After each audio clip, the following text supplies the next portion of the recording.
What up, guys? It's Friday, January 20th, 2017. This is episode 81 of This Isn't Steering My Bowl. I am your host, smooth and sexy as always, Matthew Nyman. With me is... the funny Ian Compton. That was not smooth and sexy, but we're going to keep on trucking, and today we got some anniversaries from our good old friend Dustin Kensrue, and we've got some exciting news for you. Hit it, baby Dave.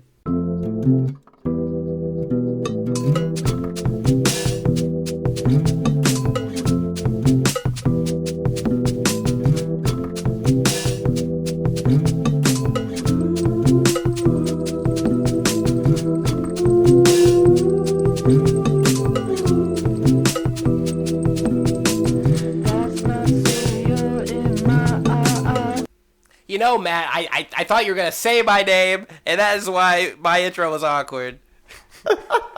That's all right. At least I didn't go the radio voice for that intro. All right, today's January 20th. What's up, you zany mother beep? All right, we're here in sunny SoCal. Whoa! Oh, I want to... Can we do a whole episode like Surfer Bros? That would be incredible. Absolutely incredible. And everyone I know that was from California will just be like, Can we do... bro, no. Can we do the next few minutes of the episode like that? Dude, why not? So Matt, what have you been up to?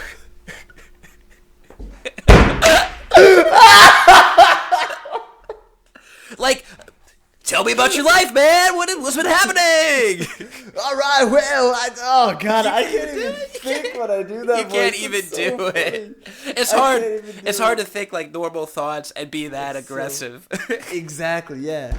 Yeah, like all I want to do is tell you about my day, but I just don't know what to say, man. And now I'm rhyming, and this is just awful. It's okay.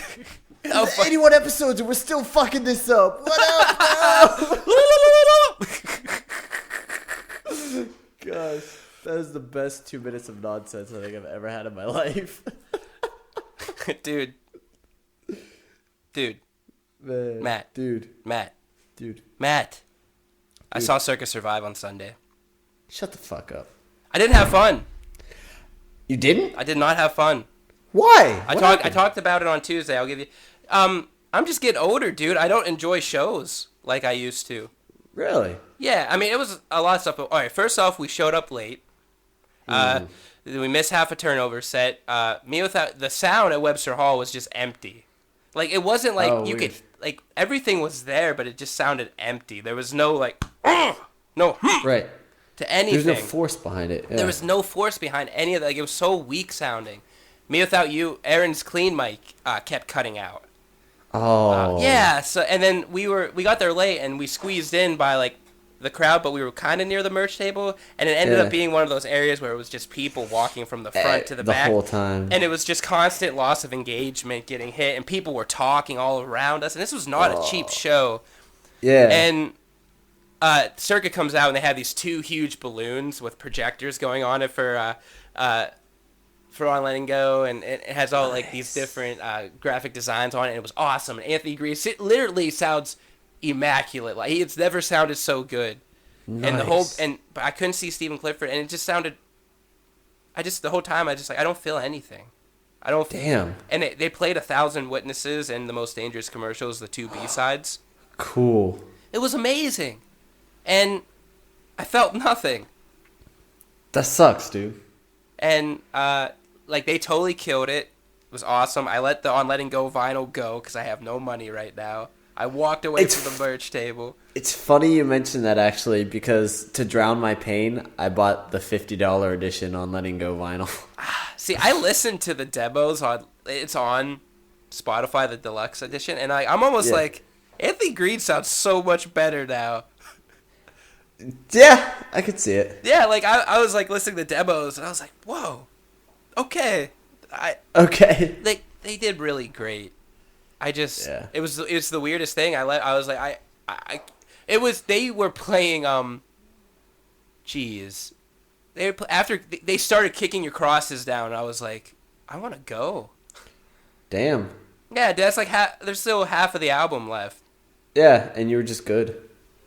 It was just I don't know. But I saw La La Land on the next day, on Monday. You did? And How was that? Oh, it was so good. It was so good. Yeah? Yeah. I wish I could talk about it with you more, but I really recommend it. It's an experience. It's not like life-changing, but it was just a great movie. It was great art. You know what? We need more great, just good experiences in our life. Exactly. Too many things. Like, if you spend all your time focusing on the big shebang and the big thing that happens, you miss all the good, really little things that happen in your life. And that's what's important. Amen. Yeah. Amen. That's what I've been up to, man. Just hanging out. I recently pulled out. I'm talking about all the things I talked about in the Tuesday episode. Never mind. What have you been up to? Dude, pretty much working, man. Getting prepped for, the whole head down and just getting ready for it. Haven't really had a lot of time to sit or do anything, but I've been enjoying the ride. I've been having fun when I can, having fun at work, goofing off at home and shit like that, and just seeing what happens. Just, taking it one day at a time. I don't know why. Have you ever watched the anime One Punch Man? Yes, I love One Punch. I grew up with that show. Oh, it's old? Yeah. Really? I thought it was like newer. Nah, super old. It re-got steam, but it's been around for forever. Oh, okay. But yeah, Laurel and I have been watching it, and it's so great. One Punch! Monkey D. Luffy, man. Dude, cracks me up. Who's Monkey? Monkey D. Luffy. Who's that? The main character. They call him Luffy, or like Luffy or something like that. But unless it changed. Are you talking about One Piece? Yeah. I'm talking about One Punch Man. Totally different anime. One Punch Man. One Piece. One Punch Man. I've never heard of One Punch Man. It's anime. I thought it was newer. I did not think it's been around. No, it's like only a few seasons old. It's about this bald superhero who he got really strong by just doing strength training. Wait, so the show is called One Punch Man? Yeah. Oh, I thought you were like, I did think you said One Piece, but I thought you just said man like, you ever see One Piece, dude? No, like, I got you. Got you. No, I was like sitting here like, there's no way. I know One Piece is the ships and the fruits and the pirate, yeah. But no, One Punch Man's just this bald dude, and he's just this dinky looking superhero, but he just punch you one time and explode. Like, damn. It's so strong. And so it's an autobiography of Terry Crews. But he's really bored. He's like I'm too strong. And it's revealed in the third episode that he is Terry Crews, and it becomes a live action drama. I like it. And then he goes on to do Brooklyn Nine-Nine. Yeah. Brooklyn. I've been watching a lot of that. And I attempted to kill It's Always Sunny season 11 last night, but I fell asleep after the third episode because I was so tired. What season is season 11? Because I think season 11 opens up with Charlie McDennis 2, The Electric Boogaloo. Dude, that season is incredible. That's what everyone's telling me. The finale is the best finale they've had on the show ever. Okay, I'm excited to finish it. Let's just say it starts with them talking to God. Okay. I heard they got renewed for like 5 more seasons, so... Dude, apparently it's not going to end anytime soon. No, I need this show in my life. It's great fantastic. Writing, great writing. Charlie McDennis, the electric Boogaloo tube. Dude, and that episode is so fucked up. Did you watch that episode? Yeah! Yeah, I watched that episode. I'm pretty sure Jigsaw's behind me, like, oh shit. I don't know. Jumping conversation, but I totally just remembered that I wanted to make fun of you on next episode, Tuesday. Did you see? So next Tuesday we're having a special episode with our friend Jesse talking about Pink Floyd's Animals. We're doing a 40th anniversary review, and Jesse's apartment, his room was so color coordinated and decorated, the walls, and got that blurry poster thing, tapestry thing. I don't even know anything. Hey, I did actually. You want to know something really fucking funny and really douchebaggy? What? Is I got a new poster and I put it up on the ceiling. Is it on the ceiling? No, it's right over there. It's on the other wall. You're a schmuck. I hope that's aesthetically pleasing to you. Just to spite you. You spiteful little bitch. I have nothing but love for you. Every time I make fun of you, it's like I'm giving you a kiss and a hug. And you put that poster on that wall. That's my kiss and a hug. No, the real truth is I'm actually in a dilemma because I was gonna put it on that wall, but what I used to put that poster up, I'm really, really afraid of ripping shit out of the wall, and when I move, I don't want to deal with that. So I'm like, just let it sit, and then I'll figure it out from there. It's funny you bring that up. I'm in the same situation. We were like reorganizing our magnets and stuff on our fridge, and we have this like shopping list magnet thing that you rip off a piece of paper and write. Anyway, I moved that, and when we first moved in, it was like in the height of like filling the bird and getting Bernie in office, and I had a Bernie 2016 sticker, and I just stuck it on our fridge, just like, fuck it. Fill the bird. And now I'm looking at that sticker like, I have to get you off this fridge. Yeah. Oh, I didn't think about that. I'm like, I have to get Goo Gone.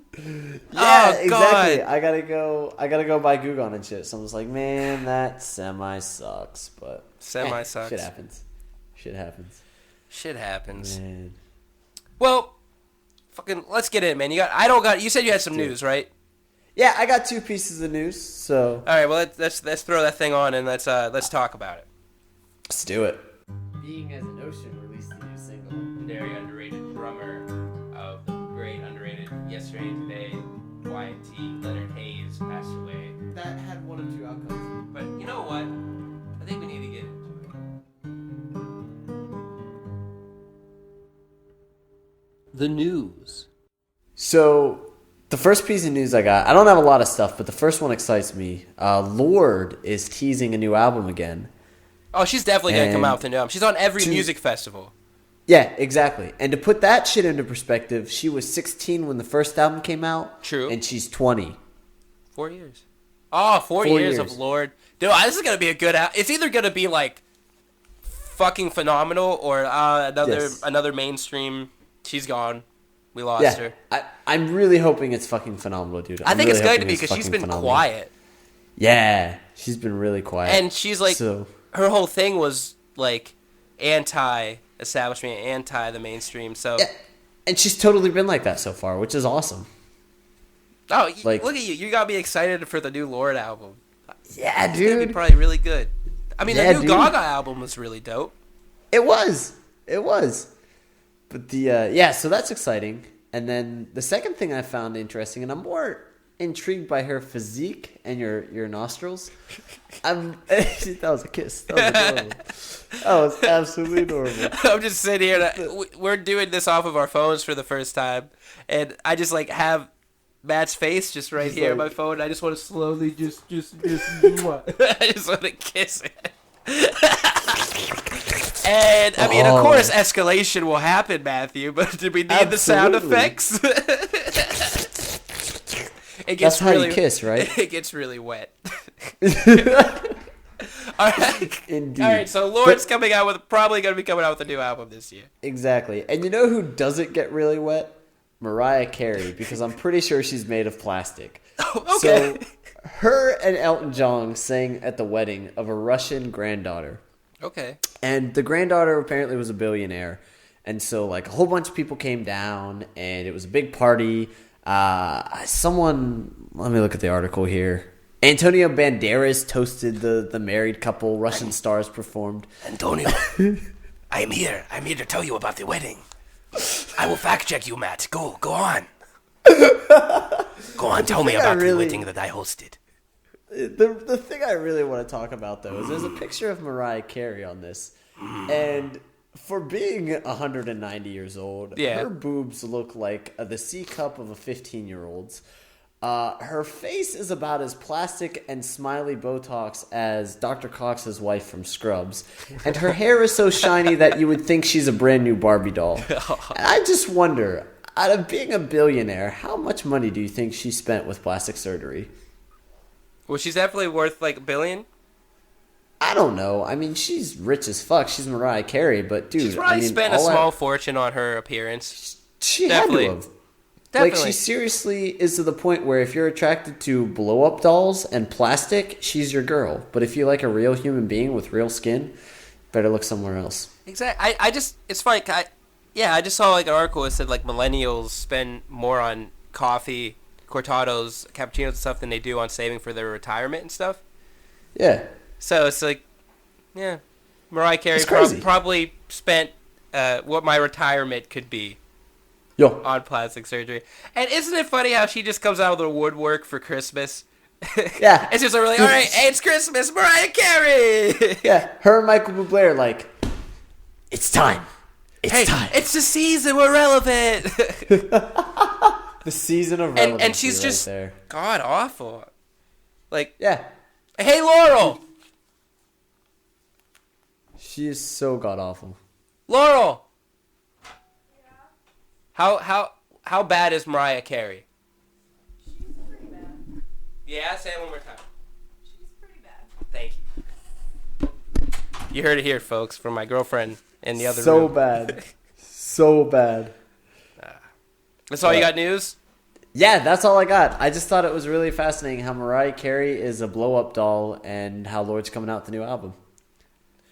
Very exciting stuff. Yes. Yeah, I don't have any news, guys. I apologize. But I do have at least one album that I'm excited about that's coming out today. Yeah? Yes, so he beat Reggie Snow to it. Loyal Corner, a UK-based rapper who was on Reggie's Regevich EP. If any avid listeners know that I've been really looking forward to the new Reggie album, and finding the Regevich EP was awesome. So Loyal Corner is coming out with his debut album, Yesterday's Gone. I'll definitely be checking that one out. Word? A band that was on my radar, I haven't listened to too much, but Rubble Bucket is coming out with an album, If You See My Enemies, and the band Foxygen's coming out with a new album, Hang, which they were popular a few years ago, and they got a new album coming out. Good shit, man. Good shit. But in all reality, I think I'm definitely going to check out the Loyal Corner of the three. There you go. But yeah. I will definitely... I'll put it on my radar because it's one I never really heard too much of. Oh, yeah, he's cool. He has a really cool flow. You can really hear his accent and his delivery, which I really love. Yeah. I like that. Really cool. It's January. It's slow beginnings, but honestly, I'm enjoying the slow beginnings. Yep. Let's I ease like into that. it. You need that breather, yeah. Yeah, definitely. But so it's the 20th. Next Tuesday, there's a bunch of anniversary albums coming out. Indeed. On the 23rd, but one we're talking about animals, so I'm stumbling on my words, but what I'm trying to say is Matt's gonna take the reins here and talk about an album, a Man. 10-year anniversary album. So the year is 2007, and it's a cold day in January, and I'll never forget this. Didn't even know it was coming out. Knew nothing about it. Big fan of the solo artist band. And my brother comes home. He's like, "Hey, I got your present." And I was like, "What'd you get me?" He's like, "Oh, Dustin Kensrue from Thrice released a debut album today, and it's country." And I'm like, "What?" And he's like, "Yeah, here you go." And so this record is 8 songs long. It's called Please Come Home. And it is one of the prime examples of a versatile musician who can basically do any style of music and do it well. And it's why I have such a mad respect for Dustin Kensrue. It's why I have such mad respect for his band Thrice. And I absolutely love everything about this song. This album, I mean. This album really shaped my early childhood development as far as music standing goes. Like when I first became a musician was around the time where I really started listening to this album. So like the fast driving acoustic chords and everything really plugged in who I was as a musician, and I really felt a lot from it. And I just honestly completely fell in love with it. And the thing I really like about this album is it's got strong lyrics, it's got strong musicianship, it's got strong emotions, and it's just a good musician doing what he does best. And I can't even tell you how many times I've listened to this album. So, What's your favorite track? dude, that's got to be tough. I think, can it be a tie between all of them? Yeah, I can. No, I think I Knew You before the opening track, Pistol, or the 4th track, Please Come Home. But at the end of the day, I think Please Come Home is my favorite because it's the biblical parable of the prodigal son. And just in my personal life and all the shit that I went through, that story really resonates to me. And it's really cool hearing that story sung from the perspective of the father and not of the son, I guess. But it's fantastic. But So, go ahead. well, I was just gonna. So it's really interesting to see this Dustin Kensrue album because this brings up the question of the right place and the right time. So you found this album like when it was as soon as it was released, and you already were a fan of Thrice. Like, where was Thrice at when this was released? Thrice had either just released the Alchemy Index 1 or the Alchemy Index 2. Let me fact check that. It would have been 1, I think. It would have been 1? Okay, yeah, because Beggars was just 09, at that. and when I started getting into them, they had just released the second Alchemy. So probably they were coming off of the issue first Alchemy. Yep. Yeah, they were coming off the first Alchemy Index, actually. They were? Okay, so... And they actually released... Actually, hold up a sec. This came out before the Alchemy Index Volume 1 and 2. That makes sense. So in September so 2006, they announced plans for the Alchemy Index, and then they released that late 2007, and he released this January 2007. So this was in between V-Issue and the Alchemy Index. Cool. So, yeah, so you had, coming off a band that's, like, at the peak. Yep. And so what I'm trying to say is I never had this album when it first came out, or never really revisited it too much. I knew Pistol and Blood and Wine. Yep. And they were always just like decent songs, singer-songwriter songs. And the thing is, like, they are singer-songwriter songs. It was Dustin Kensrue just writing acoustic, folky, Americana-style songs that was way different than Thrice, and it was to showcase his different views that might not align with what he can talk about in Thrice. But, So what I'm trying to say is this is a prime example of, like, right place, right time, like, where you were at, you have those experiences to make it a great album. I look at it a very, like, out of the very just a world view. Like, I've heard this done by other people, and, like, I love Dustin Kensrue's voice, and the lyrics are there, but musically, I've heard all that before. I never want to listen to it. So that's, like, where I'm at with it. But it's the connection. I know so many people that Pistol is their song. Yep. Their couple song, or, like, this album means a lot to them. And this was just Dustin Kensrue. He was not doing anything new. This was mostly probably him just having fun doing a different style. And like I say all the time, everything's been done under the sun. And I don't love this album any means, but I applaud him for it, and it's a great in his canon. Yep.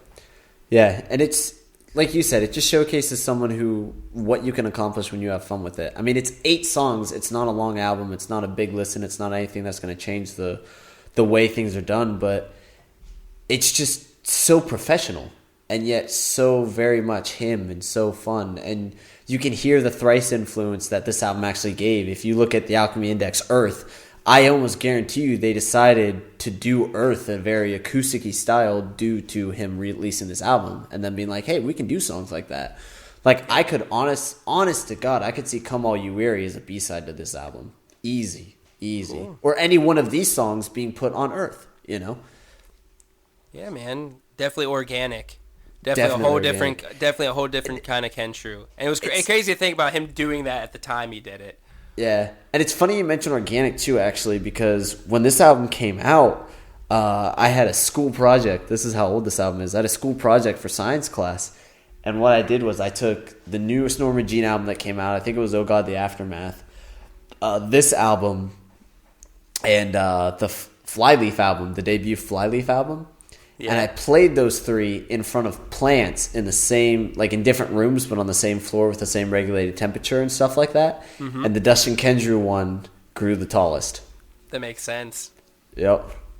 That makes sense. It was interesting. It was really interesting. I wonder if a Nick Drake plant would flourish, or if it would just get too sad and die. I feel like a Kanye West plant would like flourish and then have a recording studio like in the pot. Oh, this is a funny series to think about. I'm gonna keep thinking about different. Oh, that's funny. That's not Kanye in my plant. Oh, that's not Kanye in my plant. You got any more to talk about with Please Come Home? Nah, I mean, definitely, if you listen to one song off it, definitely listen to the title track because it really shows emotion and feeling and just someone who means what they write. And that I can really appreciate. This What is a would you great give album. this album? I And would give it like the bowl rating. I would give it a 4 out of 5. On the Nyman spectrum, I would give it 2 speakers, 1 Digidesign, and 3 plants for sure. That's what I would give it. I totally don't want this to skew anyone's opinion, but if I was to rate it, I would give it a 2.5 out of 5. Remember, though, that is an average rating in the grand scheme of the scale. I feel like I need to point out that to people. That is not mean it's a shit album. It's just, to me, an average album. Yep. But I'm stuck on the Matt Nyman point system thing. That's hilarious. 2 speakers, did you? Okay, so we didn't talk about this earlier, but this was extremely short for an episode. So I have tucked away hidden this little conversation me and my buddy Justin Oesterling had not too long ago, just about getting older.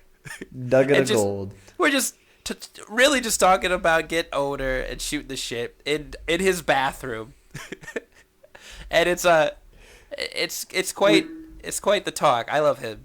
Were you shooting the shit or shooting the shit and shitting the shit? Open-ended. Perfect. So I think that's all we got for you guys today for New Release Friday, and I think to end it out, we'll listen to me and Justin talk. Let's do it. All right, thanks so much for listening, guys. Oh yeah. We're in your bathroom. Yep. The weirdest bathroom ever because it like doubles as a closet, a coat hanging room, And a bathroom. and a bathroom. Yeah, it has this blue carpet, has sliding doors, and the light switch is outside. So if you want to like screw with someone's poo, you could just flip the light switch, and darkness will consume the bathroom. Exactly. So I think I pushed record, but the warrior in me strikes. Yeah, we're recording. All right. We're a few days past Christmas. I'm over in the more countryside of Butler, East Butler, with my good pal Justin Oesterling. Again, Sure. the metal head of my life. Being my nomadic self here in Butler. 2 days without a shower.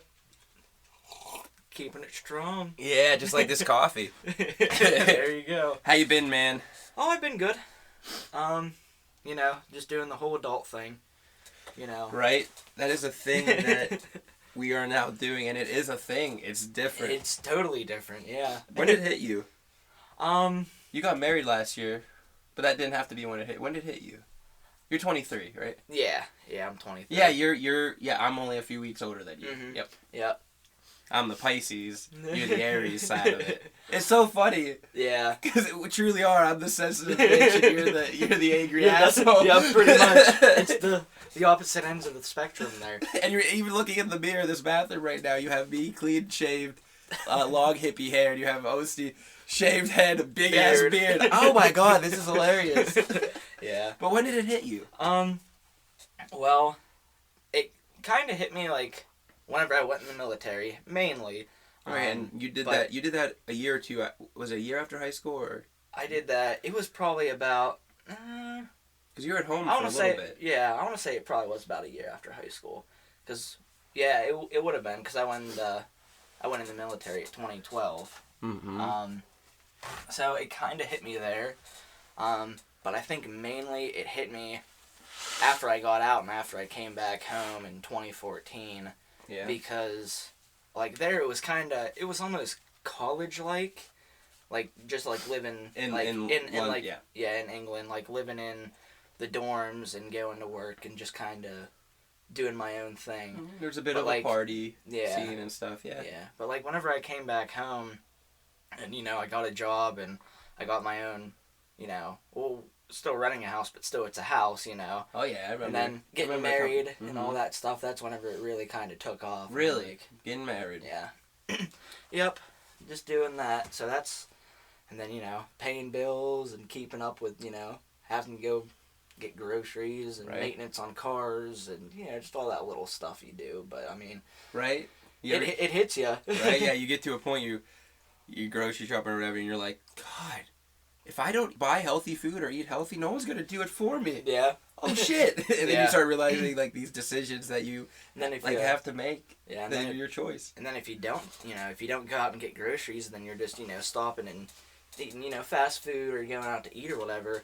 But man, that definitely takes a toll on your pocketbook there. Exactly. It's like New York. I eat out a lot, but honestly, it's like the same. Like if I would grocery shop or eat out, like the price kind of I don't know. I make it work for some reason. It falls into the whatever I pay. But like I've been vegetarian for like 2 months now, and coming back to Butler, Laura and I got in the 23rd around like 11 o'clock, and I Google food near me.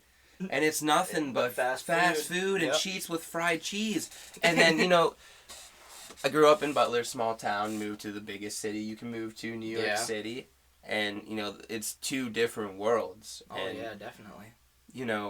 There are thoughts that are different with each and stuff. But then there's something that you can't deny that, yes, you can cook yourself, but, like, there is not access to, like, good, healthy places to eat in small towns like this, because you don't have maybe it's like people aren't being educated or people don't care or what, but like one, the people can't come in and do the job, and two, they're not there. Mm-hmm. How do you expect, like, I would love to see the obesity rate in Butler County, because it is insane that, like, all the fast food. Oh yeah. That's all there is. Yep, and then they just con people in with it too. I mean, like McDonald's and stuff, like with the toys and the advertising. Like, there's so much advertising for it, it's unreal. Buy the coupons or like the Sheets books they sell and marching band stuff. And I've always loved Sheets, but man, like, one, it's going downhill. They're too worried about remodeling and expanding, and two, like, it's still shitty fried shit, you know? New York, I mean, late night, you're not gonna find everything I need, but like, you have Josh Broad said it better than I could, like, the biggest perk in New York City is just all the different kinds of food. It is insane. And then, like, all just different countries and stuff, and you find out, like, a lot of it's healthy. Like, I've been, like, crazy into baba ganoush, and it's just eggplant hummus, pretty much. All the ingredients in hummus, but besides garbanzo beans, eggplant, and it's, like, really healthy. And I have all these things, and I come here, and I'm like, shit! I gotta eat fried cheese. And it's okay, but it's an eye-opener. And now, as an adult, going back to the adult conversation we were having, I'm just like, shit, well, I guess I won't eat. I'm just like, no, I'm gonna stick to my convictions. Fuck you, I'm not gonna eat. Yeah, and just like, even like if you do, get a McDonald's or whatever and stuff, and like they do have, they have, salads and whatnot, and same with like Sheets or, anything like that. Like, the healthy food is the same price, if not more expensive than the crappy food you're already putting in your body. And the fucked up thing that no one tells you is people say eating healthy is so expensive. Like, if just straight up veggies and stuff, like, if you know what you're like, it's really not that expensive. You go to a farmer's market, people are like, oh god, I took Whitey to Chinatown. He got like a pound of ginger for like $3. Yeah. Like, holy fuck. Like, it's just the people out there make it seem like it's an inaccessible thing. Mm-hmm. But we just had like a 10-minute conversation about eating healthy, so like, I guess we are adults now. You're Mr. Man. Healthy and I'm Mr. Not so healthy. I mean, dude, I'm Mr. Healthy, but I'm still, You're the sweet guy. You like your sweets. I love my sweets. I work at an ice cream shop. That's going to be the death of me. With carpal tunnel in my wrist and the sugar in my body. No, but I eat, I get off work at 1 a.m., so, I go home, smoke a bowl, and I got the munchies, and I'm eating food until 4, so, like, I'm not the healthiest, My dad and I just agree that we have a really crazy metabolism where we can lose and gain weight really quickly and easily, and it's, like, I just weighed myself a few days ago at my Graham's house. I was 155, I weighed myself here today, I'm 164, so I fluctuate, man. Yeah. But, being an adult... Are you feeling yourself losing some things you really love doing? You're just like, I just don't even feel like doing that anymore. Not really. No, or like not yet. No, like, well, I guess it's kind of funny. I'm talking about some things maybe, but I mean, that's part of growing up. I guess. Yeah, I do this podcast, and honestly, like, I love finding new music still, and I love talking about people, but I just want to listen to old stuff now. I just want to listen to what I know. Like, I have formed my opinion. I know what I like now. Yeah. And I want to listen to that, Yeah, I have a pretty solid opinion at what I like, but, like, it does fluctuate, too. Like, I'm just my Spotify and the music I listen to is just like a very split personality person. Like, I'll listen to, Whitechapel or Slipknot or something like that, and then like I'll be listening to, right after that I'll listen to Cher, or I'll listen to the Beach Boys, or just some music like retro outrun music, which is like straight 80s like video game music. Oh damn! I got some shit I could show you, which is kind of cool. But I mean, it just varies so drastically.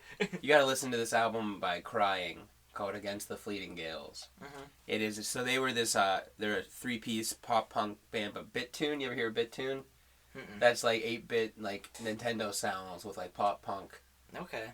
I so think Dan Bodema might have showed me a little bit of that. Well, there's that style of music. Yeah, I don't know if he knew. If he knows Crying, okay. Like air high five to you, Dan Bodema. Yeah.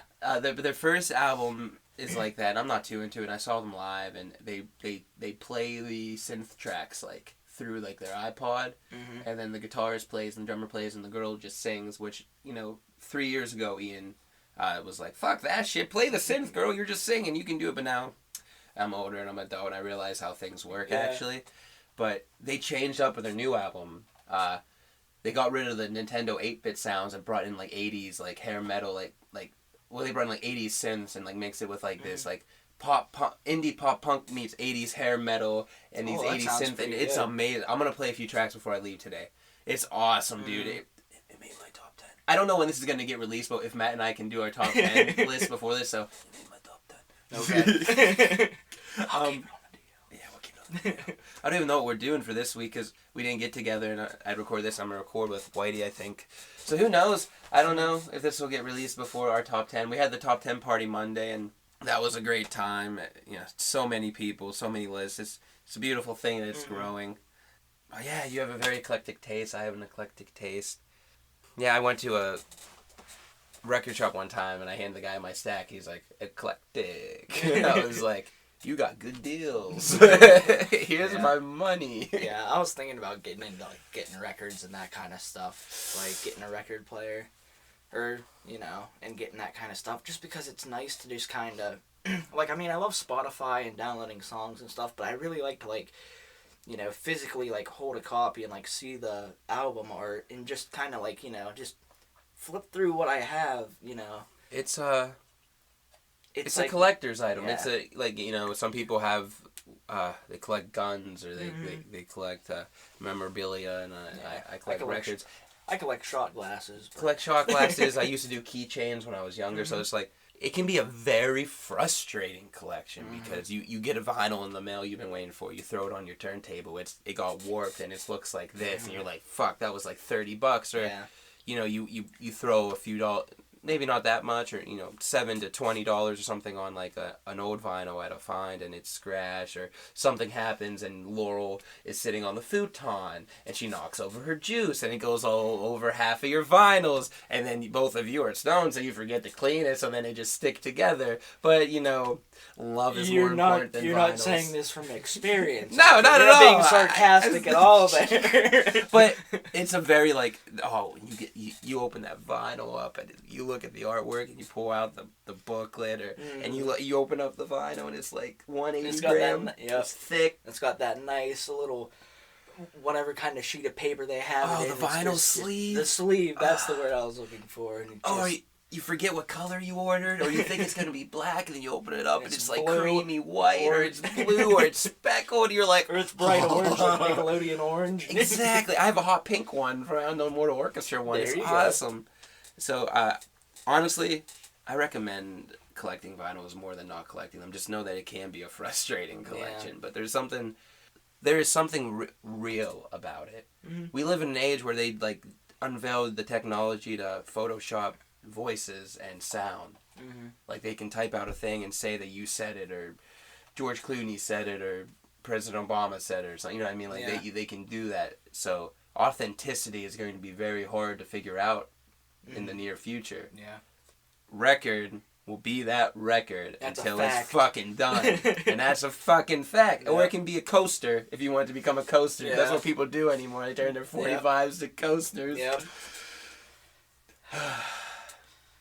Yeah, man. I recommend it. Mm-hmm. What was the... I just picked up Jeff Beck's Wired for like $7 at a local record shop in Williamsburg I go to. And I got Deer Hunter Act 5. That was the newest record I got.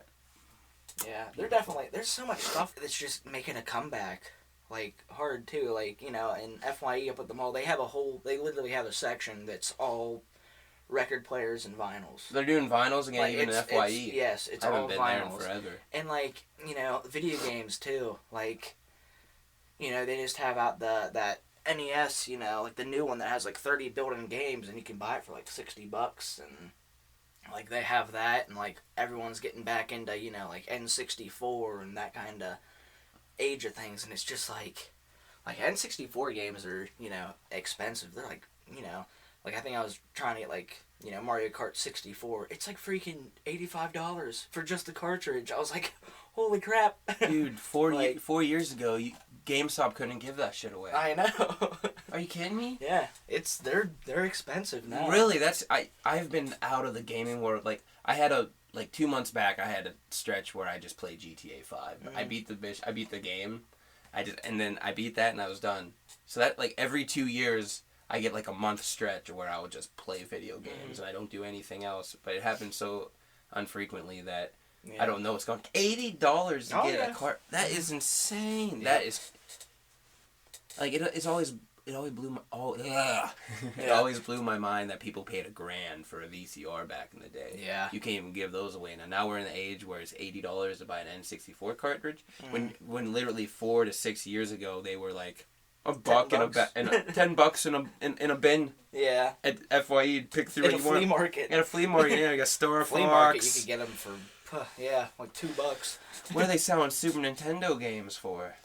I don't even know. I That's mean, I could look it ridiculous. up and tell you, but it's getting outrageous. Like, I know I bought my iPod, and it was like the old school, like, I think it has, like, it's like the 16 gigabyte one. Classic. It's like the classic where you actually have like the little wheel and you have to like go around and scroll through. Where was that? I got it refurbished at GameStop, and it was like $200. Worth it? That definitely. Yeah. It has a lot of space. I could put like 14,000 songs. Oh, man, when I had my iPod Classic, it got stolen on my band trip in Arizona. I think by my cleaning lady, but you know, I never pursued anything. Yeah. But that thing, it was like one of the crazy, like 180 gig or something. Okay. It was one of those crazy, like, warehouse of an iPod. Yeah. It was like you couldn't dream of filling it with music. Yeah. And I lost it. Yeah. She stole it. Yeah, I think mine's like 16 gigs, and I think I have like 600 songs on there, so I can still put another like 13,000. It's like, that's insane. That's so much music. Yeah, dude. Like, I can't even like fathom like that much music. Like, I mean, I love music, but that's a lot of songs, man. I could probably quadruple that amount of songs. Yeah, I listen to a lot of music. I can't even argue. Yeah. Hey, give me some highlights of 2016. Oh God. What are some cool things? We're nothing negative. We know what happened bad this year. Like, I found Baba Ganoush this year. That's a highlight for me. That's a highlight. Oh jeez, I gotta think of some highlights. Okay. Well, me and Abby had our 1-year anniversary this year for being married, so that was a good time. Awesome. We went to Cleveland, Ohio to go to the Rock and Roll Hall of Fame and Museum. That sounds like a segue. Yeah. Go on then. We went to the Rock and Roll. What are some cool things you saw there? They still got part of the wall. They in still the have entrance. the wall there. Yeah. They have that. They have. They still dropping the ball with drum sets. When I was there, they had like Beard's drum set from ZZ Top. Yeah. And they had like maybe like a drum or two from Keith Moon. Yeah. No, they still have. I think those are like the only two. There might be another drum set, but those are like the only ones. that I saw. Bullshit, man. That's bullshit. There should be a whole floor dedicated to all the drum sets. All the drums, yeah. I mean, that is pretty much the backbone of the band right there. If you don't have drums, it's... What do you go... And we're going to go back to all the cool things you saw. We're not going to forget that. Or don't let me forget that. But, Okay. what do you go to the Rock and Roll Hall of Fame to see? Like, oh, this was in that music video. Like, no, let me see Neil Peart's drum set. Let me see the stuff. Let me see Jimmy Page's guitar. Let me see what they touched. Yeah. Let me see a microphone, fucking Leonard Cohen. I'll try to sprawl all the music. Like, if they touched it or it was like a instrument. Like, I want to see the instruments. I want to Eddie Van Halen's guitar. The tools of the craft. Those are the tools. Mm-hmm. What? You're a whatever. You know what I'm trying to say. Yeah, that's the thing that makes the music right there. Exactly. I'm a drummer, so I'm talking about drumming. But like even Dave Grohl's microphone. Yeah, like John Entwistle's bass amp he used with like Let Me Kill My odds and bass. sods or something. You know, like, jeez. I don't know. Yeah. So what are some cool things you saw? Some cool things we saw.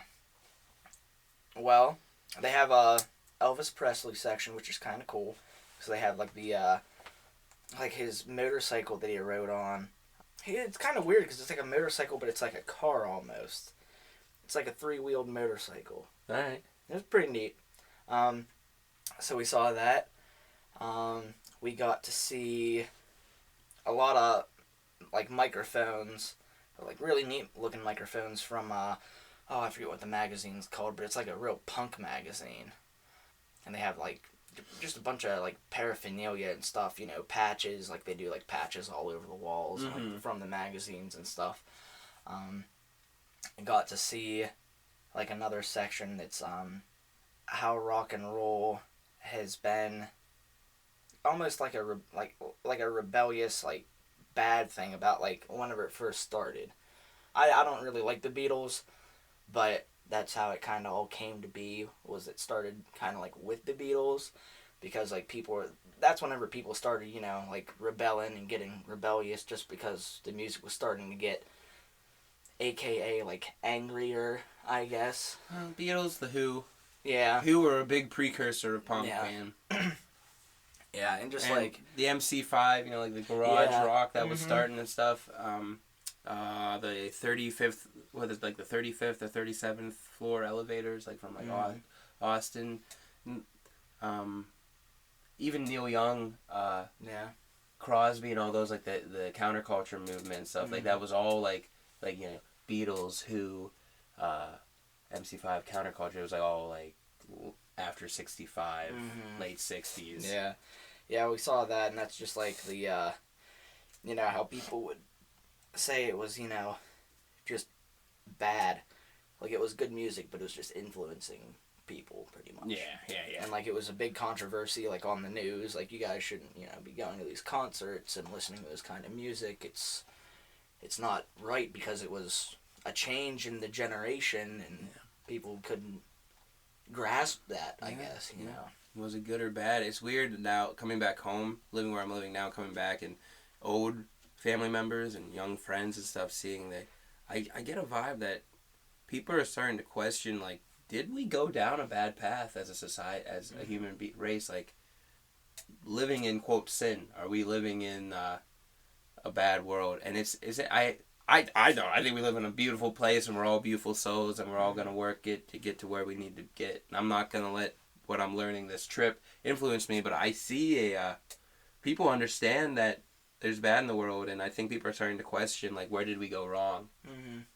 Yeah. So I don't know. Yeah. But, you know, you can't deny the fact that there are things that influence. Oh, yeah. But on the same vein as, like, you know, the Beatles and the Who and them influencing that, like, people always argue about gangster movies. Yeah. Watching a gangster movie, does that make you want to go out and be a gangster? Or do those movies always end in tragedy? They do end in tragedy. I mean, in a way they make you, like, want to be a gangster, but you never do it. No. And they're cautionary tales. Yeah. Scarface, The Godfather, Goodfellas, Wolf on Wall Street. Yep. Snow on the Bluff. They're all caution. What's that one? That one's about Atlanta, Georgia. It's really good. I highly recommend watching Snow on it the because Bluff. it's all like homemade. Like it's a hand camcorder. Fictional or? No, it's true. Oh, okay. He literally shows what goes on in like the hood. And it starts out, it's these college kids. It's kind of like a Blair Witch Project type thing. And they're like, yeah, we're in Atlanta, Georgia. We're going to try to, get some drugs and whatnot. And the guy's name is Curtis Snow. And he's actually friends with the rapper T.I.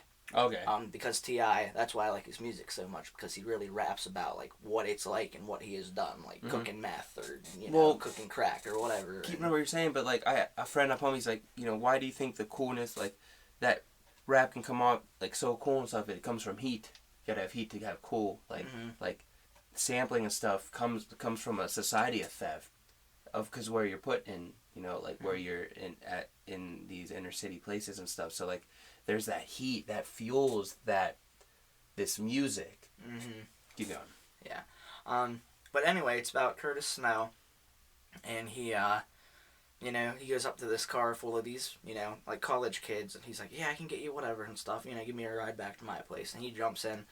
They go to his place. They're probably about a block away. They're making the movie. He's not. They are. But once they get about a block from his place, he actually pulls a gun on them and robs them all. And then he steals their camcorder and knocks out the guy that was filming. Oh, okay. And then he takes it back to his house in his hood, and he's, they're partying and stuff. And he films the whole thing, like, they go and, like, they find out there's people from Pittsburgh there that are selling stuff on their turf. And, like, he just goes in his car, gets out his garbage bag, and it's filled with AKs, M4s, and they just put bandanas on, and it shows him. I mean, it's very vulgar, and it's a great movie, but it's bad because it actually shows him like shooting like baby mamas and little kids because he's doing his thing. He's selling drugs, he's making money, and that's what it's like. Like real? Yeah, like he's filming the whole thing. Like one of his he films part of it. But this wasn't a planned thing. This was a real thing. Yeah, it was just, and then he put it on YouTube, and then it got big, and they put it on Netflix. Really? Yeah. Yeah. Shit, I'll watch it. That sounds like a little sensitive. Ian will watch about half of it, and it'll get too heavy for him. Yeah, we can't watch it's it. Definitely a different movie. Damn. Well, we were talking about you went and saw you and Abby celebrated your year, and you went to the Rock and Roll Hall of Fame, and yep. I don't know how much more time I got to talk to you, so let's talk about the inductees, the class of 2017. You actually, I just told you. Today, you just found out about who got in. So, Justin Oesterling, you were the friend who called me while you were driving when you heard that the vote was on. Yep. You kept reminding me to check in on it and stuff. So, God damn it, give me your opinion. We got. All right, so I'm gonna give you.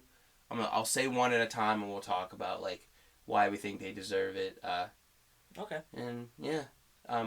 I guess I could have had the list of the other ones up that would be like they should have made it. But honestly, my personal opinion, I think of all the artists that were up for it this year, I think the best ones got picked. Oh yeah, I definitely have to agree.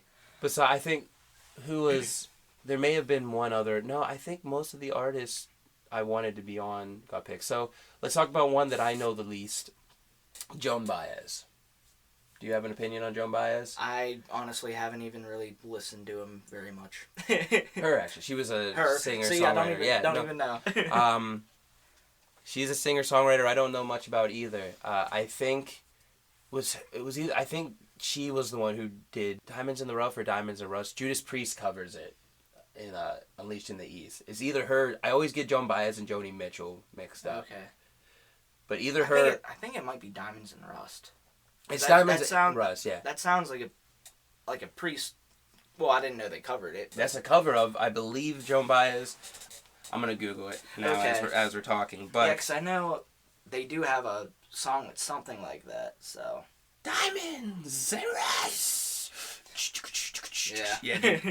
Yeah, I didn't know that was Unleashed in the East is one of the greatest live albums ever. So yeah, so Joan Baez made it. I don't, like I said, we both don't know enough about her, but I know that she had an impact. She was a songwriter, and they're definitely the least that I know, but I'm sure she deserves it. So Joan Baez. Then we got Journey. Journey, man. What do you think? I'm glad they got inducted. It's about time. Diamonds in Rust. Yeah, Joan Baez. That was a cover by Juice Priest covered that song. Yeah. Anyway, Journey.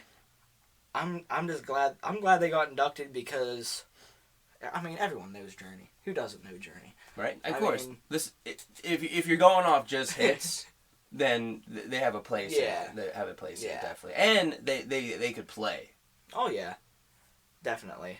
Yeah, Uh, I mean that's pretty much what I think. Like, you know, if you've never heard of Journey, they've been around long enough. You just Don't Stop Believing, which I actually hate that song now, but it's it was a hit. Yeah, I mean that is like their main hits, and I mean I kinda like it still, but like You haven't ruined yourself with like the music, like searching out music like I do. Yeah. There's a reason I don't like Stop Yeah. Believing. It's because I've become a quote unquote, in some ways, I try not to this, but in some ways I'm a musical elitist a little bit. Mm-hmm. I try not to be. I'll listen to Creed and enjoy it. Yeah. But when it comes like there's some songs that just get like I hate Guns N' Roses, Mm-hmm. and I hate Don't Stop Believing. Mm-hmm. I love Will in the Sky. Yeah, the sky's good. All the night in the city. What is That's that a good song? one. Do I wanna be there In my city? Whoa, oh. I can't even remember the name of the song. I can't remember it either. What about Separate Ways? What's the That's name by- of that I don't song? know. Separate Ways. That's great. Lights in the City. Maybe. I could Google I was it. thinking. Separate. For some reason, I was thinking. Scorpions. There. The big city. Big city nights. They're in the Rock and Roll Hall of Fame, right? I actually don't know if they are or not. If But they aren't, should be. Oh my god! Even The like rhythm of love. like even like forget 80s like popular Scorpions. You want to hear one of the most kick-ass hard rock bands of all time? Listen to early Scorpions with Uli John Roth. I'm talking. Scorpions started in the 60s. Yeah. Killer band. I love deserves to. They deserve to be in the Hall of Fame just as much as every artist that's getting it this year. Oh yeah. So, but Journey, OC thinks you belong in the Hall of Fame, and I do too. I believe all these artists belong in the Hall of Fame. Oh, yeah. I literally have no arguments this year. It's kind of neat. Let's see. Pearl Jam. Pearl Jam got inducted. It was their first year that they could, by the way. Yeah. What do you think? I love Pearl Jam. I do. Well, I shouldn't say love. I like Pearl Jam. I think that they should have got in there because their songs have a lot of meaning. Like, they're a very emotional band, I think. That song was called Lights. Okay. By Journey, I guess. Okay. But yeah, they're just so emotional. Like, their songs, like, some of their songs about, about, like, friends or, like, I can't think of, like... Jeremy. About that's about that kid who killed himself. Because all the kids in his class picked on him. Yeah. Like, there are some other ones, I can't remember the name of the song now. But it's the one about, they're driving, like, him and his girlfriend are driving in the car, and then, like, they flip the car, you know what I mean? And, like, she dies and stuff like that, and he's just real upset about it.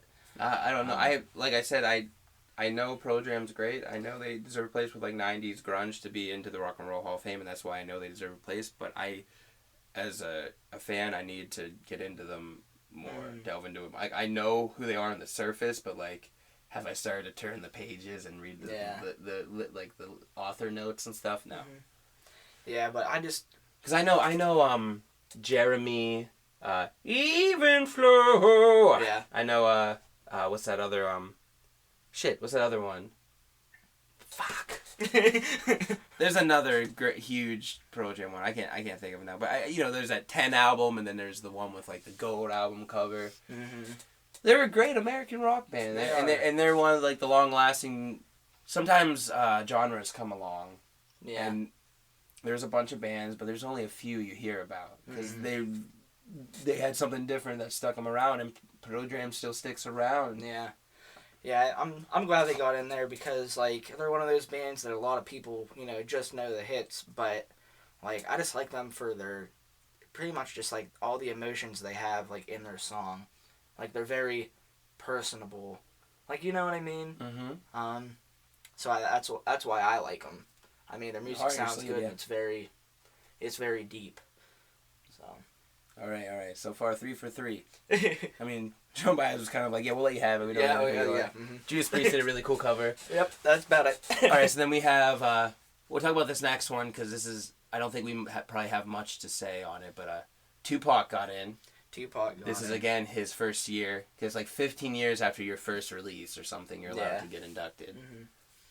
Like I said, I don't know much about him. I don't listen to a whole lot of rap. I mean, I do listen to some, but not a whole lot. I think his music, I thought his music was okay. I'm not big into him, but I think he was more of a, I want to say more of a icon than an artist, I guess. Like, he's one of those people that I think people just kind of jump on the bandwagon with, to be honest. Okay. That's just how I feel. Teenagers and stuff, they're like, oh yeah, you like Tupac, well that's cool, and then he's like, maybe he's not the most popular kid or whatever, and then he's oh, I like him too, oh, you're cool in my book. Like, you know what I mean? I think it's just he's just one of those people kind of jump on the bandwagon with, but I mean, from what I've heard, his music was, decent, and it did seem like he lived a rough life, but... So it's interesting you brought that up, like the bandwagon thing, because I have one last topic to talk about after we're done talking about the Hall of Fame, and that I always ask people, who do you like more, Pac or Biggie?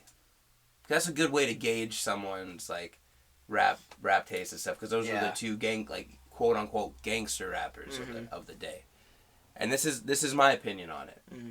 I loved Biggie's flow more, and I loved Biggie's music more.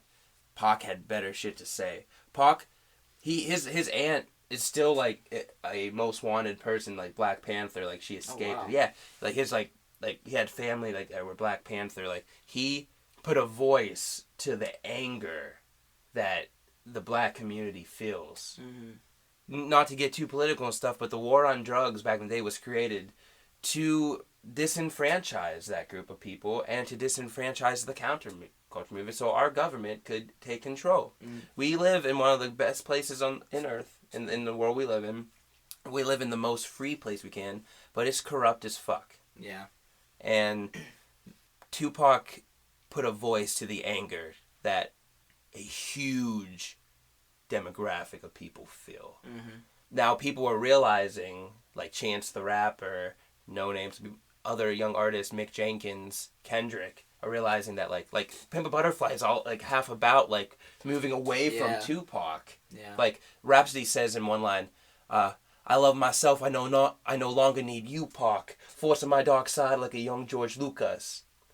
And like, damn. Right? Yeah, and it's like, thank you, Pac, like I needed that, but now it's time to come together, hug your neighbor, and be friends. So that's why Pac, he had a voice that people heard, and that's why he deserves to be in. And it's a shame what happened to him. Who knows where he would have went, if he would have been the person to like channel that anger into the coming together. But rap is the new rock and roll. Tupac deserves to be in. We have to hear the black community. Like, that's all. That's it. We have like you can. The Rock and Roll Hall of Fame is not rock and roll. It's never been. It's been like a music Hall of Fame. Yeah. If we want to construct a straight up Rock and Roll Hall of Fame, we can do that. Mm-hmm. The Rock and Roll Hall of Fame has a bad name.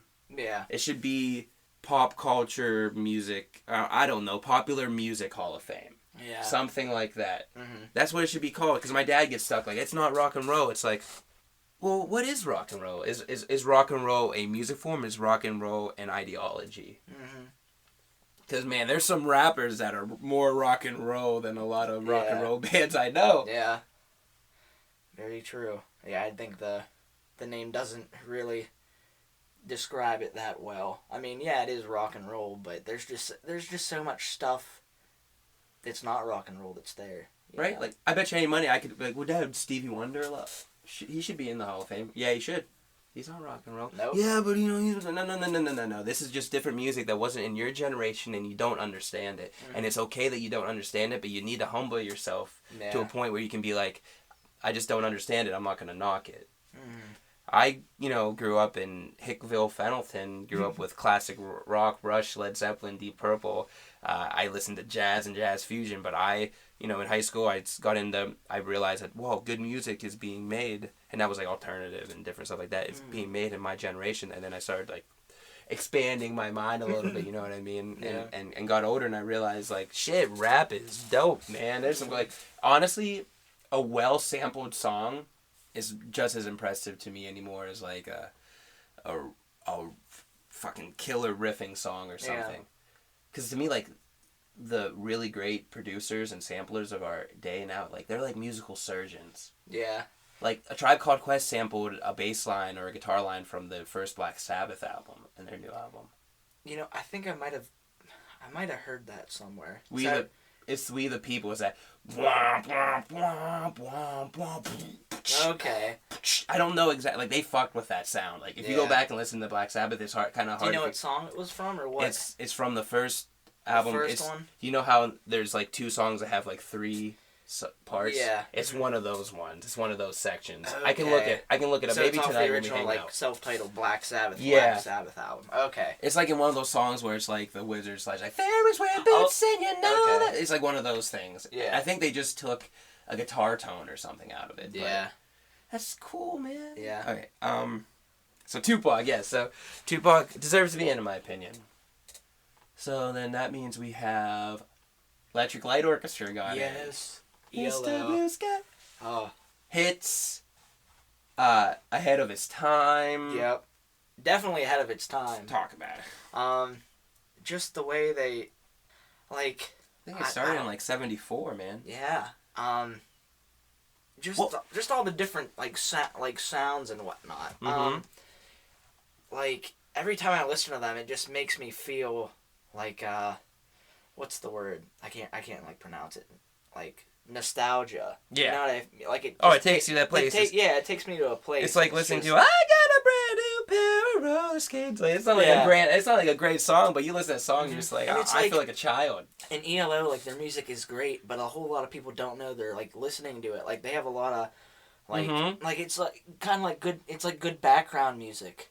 Like it's good background music like in movies. It's good for. I mean, you could put on ELO for pretty much anything for, just like a natural background sound, and people are like, oh, this is a good song. Exactly. They never ask who it is, and, it's ELO. Yeah, man, I love playing the, whatever that, Out of the Blue, I think is the album. Yeah, I love that. Or, no, a New World Record, too. We had a New World Record at work on vinyl, and I would play that, and it was perfect, like, ice cream music. But, like, Don't Bring Me Down, Evil Woman, Mr. Blue Sky. Yeah, I think my favorite ELO song is probably Turn to Stone. I love Turn to Stone. Turn to Stone. I can't think of that one off my head. Oh, that one's great. I turn to stone. You know what mine might be? Gone, I can't go on. Oh! Yeah, that one. Is that one?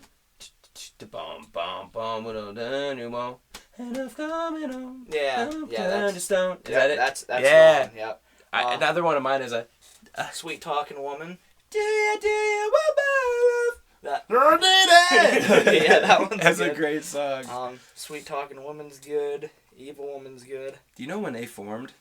Like, No. A New World Record was 76, and Out of the Blue was 77, but they formed in Birmingham, England in 1970. Wow. So think about what was going on in 1970, and even think about 76.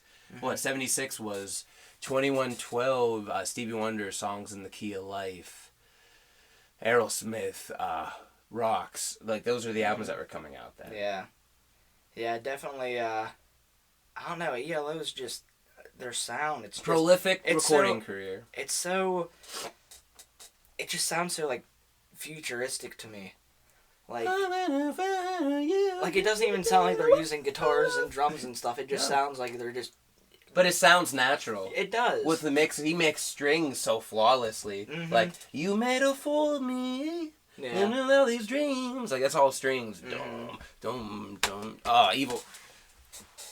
Deserved. I saw Electric Light Orchestra. I was like, the next person we're about to talk about in Electric Light Orchestra better fucking make it this year. I don't care. Anybody else, I could justify, but those two. And they did. Yeah. You want to talk about the next one? Or we still have more to say about ELO? Oh, and how many bands have a cool acronym or like ELO? Yeah, that is true. Not very many bands. Well, like Five Finger Death Punch, but that's FFDP. But ELO is just like, ELO! Yeah. Hey, what's going on? Right. You know what I mean? I feel you, man. I know.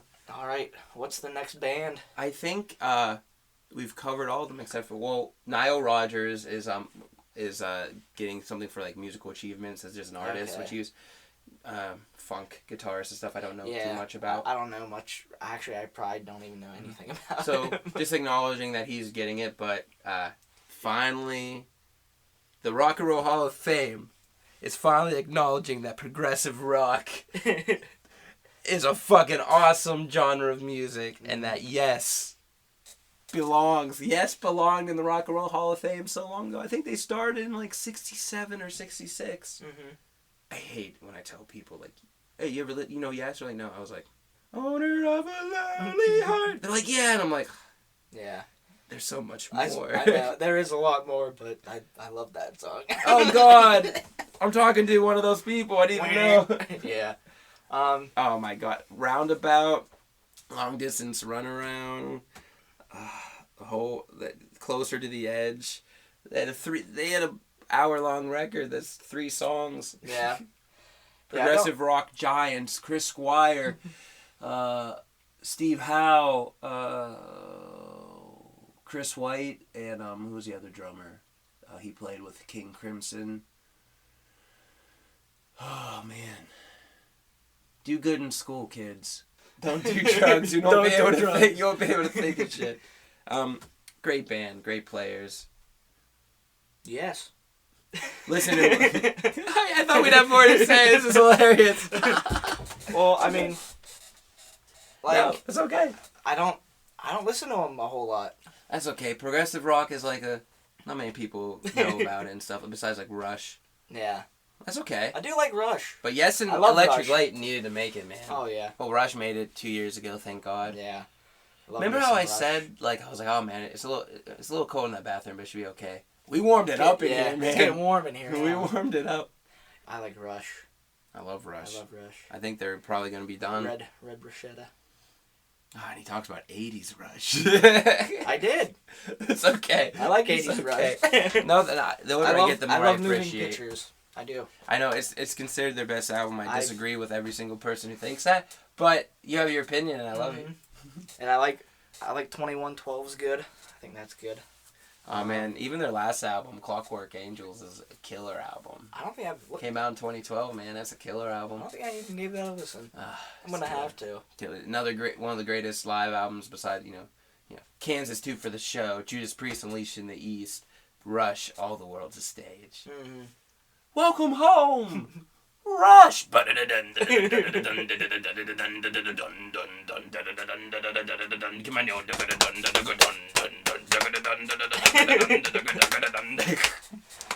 them playing. Yep, there you go. That was a toilet. All right, so before we go, because I gotta go see other people, I guess, and be my nomadic self. So I was just looking at like greatest artists of all time lists like a month ago, and I got my way to Rolling Stone magazine, and all these lists has this one artist up there and on other lists, and then Rolling Stone number 4 has the Rolling Stones. That is the number 4 greatest artist of all time.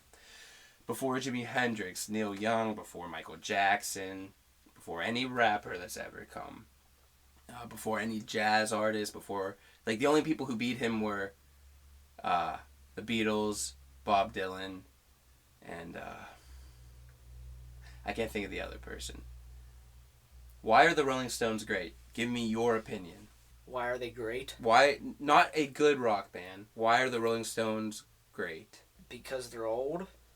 I don't know, they're all old. So a few friends gave some compelling arguments. I don't listen to Rolling Stones. Yeah, no, this is what I get from the Rolling Stones. I don't listen to them, so I can't really say anything because I've never gotten into them because I don't like them. Well, this is besides like 2 people the other night, which I gotta talk to them again because I was pretty drunk. So I forget that I haven't had that much beer in so long, Oasty. Except for tonight. Except for tonight, apparently. Yeah, I'm gonna take all day to recoup. I'm gonna do a juice cleanse, clear out my body, and I can go get you some Gatorade. Yeah, make sure I can hydrate the next day. I hate hangovers, man. I'm such a little pussy. I can't take hangovers.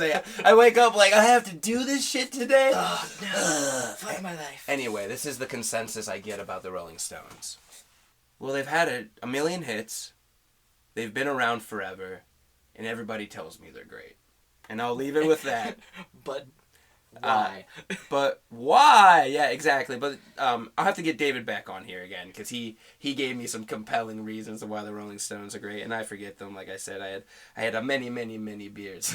Yeah. By that conversation, but it was him and Jesse McInnes gave a few because I knew they'd be my dudes who would be able to. And this is why the Rolling Stones are great, and it's also an attitude thing, and Mick Jagger was a fan of R&B and James Brown and stuff, and he brought that kind of stuff into rock and roll. So, like, there's a reason they're known, and there's a reason that they're considered great, and I know that. But not the level that people are putting them on. Yeah. I think Led Zeppelin was the other artist. I think it was Led Zeppelin, the Beatles, and Bob Dylan that beat the Rolling Stones. But thanks so much for letting me talk to you, man. Thank letting you. me stay in here and no problem. And eat your mac and cheese. No problem at all. I thought it was pretty good too. Oh, me too, buddy. Eating healthy, woo. Try it. Well, I mean, I don't know. Kraft mac and cheese is the healthiest thing, but hey, I don't know. I fucking love you, man. It's so good to see you. Yeah, thanks, man. No problem.